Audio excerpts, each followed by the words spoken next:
Welcome back. Now it's about time to jump into that time machine. We're going down memory lane this week in history. Now, 16th of April, 1850, Anna Marie, a.k.a. Madame Tussauds, is the woman behind one of London's most famous tourist attractions. Now, she died on this day at the age of 89. Now, she spent a lifetime creating lifelike waxworks of famous and infamous people, from murderers to monarchs, from pop stars to politicians, from the beautiful to the beastly. In 1761, when her father, a German soldier, was killed in battle, she became a housekeeper to a doctor named Philippe Curtis, who had a passion for wax modeling and owned a collection of heads and busts. Now, it was a pastime that enthralled her when she was young, and she became a pupil of the art. And as she grew older, she was able to move among members of high society, even though it almost cost her her life. Now, she had to prove her allegiance during the revolution and was forced to make death masks of guillotined nobles, including kings and queens. And she had the opportunity to take those bloodied heads of those kings and queens and take them to London, where she put them on display and eventually set up a permanent exhibition center. Today, Madame Tussauds in London has wax figures of historical royal figures, film stars, music icons, sports stars, and even famous murderers.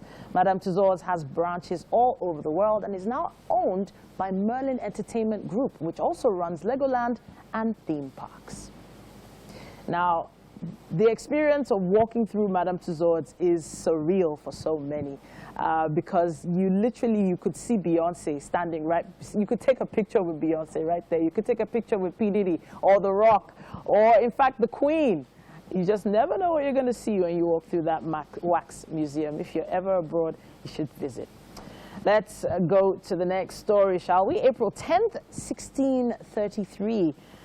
Scientist Thomas Johnson becomes the first man to sell bananas in England. Now, this is significant because Johnson, often known as the father of the British field of botany, he was celebrated as the first man to bring bananas to the UK, which is a fruit that is presently sold in every borough of the country till date. It is a billion-dollar industry.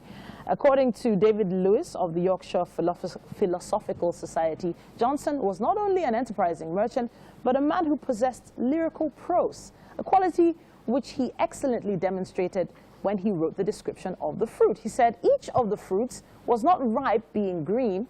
Each of them had the bigness of a large bean, some 5 inches long, 1.5 inches in breadth. The stalk is long, or rather the stalk is short, and like one's little finger. Now, they hang with their heads down, but if you turn them up, they look like a boat. The husk is easily removed. The pulp is white and soft and tender to eat. Now, Johnson could not have imagined it, but to the delight of millions of people today, this would eventually become the fruit that was originally named the banema, and in English, it was called banana. But it was first found in the 17th century in Guinea. Now, you need to understand how this fruit has thrived all over the world just because of this one man who decided to take it to the UK and start selling it. All right, now on to the next story. 14th of April, 1865, Abraham Lincoln was shot. Now, Abraham Lincoln was the American statesman and lawyer who served as the 16th president of the United States from 1861 until his assassination in 1865.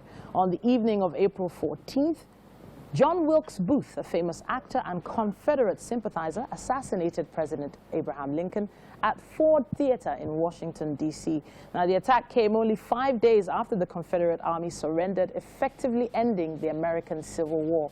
At 10:15, Booth slipped into the box at a performance and fired his .44 caliber single-shot Derringer pistol into the back of Lincoln's head. After stabbing Rathbone, that's Lincoln's assistant, who immediately rushed at him, he shot him in the shoulder. Booth leapt onto the stage and shouted, "Sic semper tyrannis," thus ever to tyrants. At first, the crowd interpreted that as an unfolding part of the drama that was happening on stage at the time. But the scream from the First Lady told them otherwise. Although Booth broke his leg in the fall, he managed to leave the theater and escape on horseback. Now, very, very key, of course, Abraham Lincoln was key to making sure that officially the slaves were freed. Now, from that time all the way down to now, some people might be of the opinion that the black people have never actually completely been free, but that was the turning point, and that is a very, very significant part of history.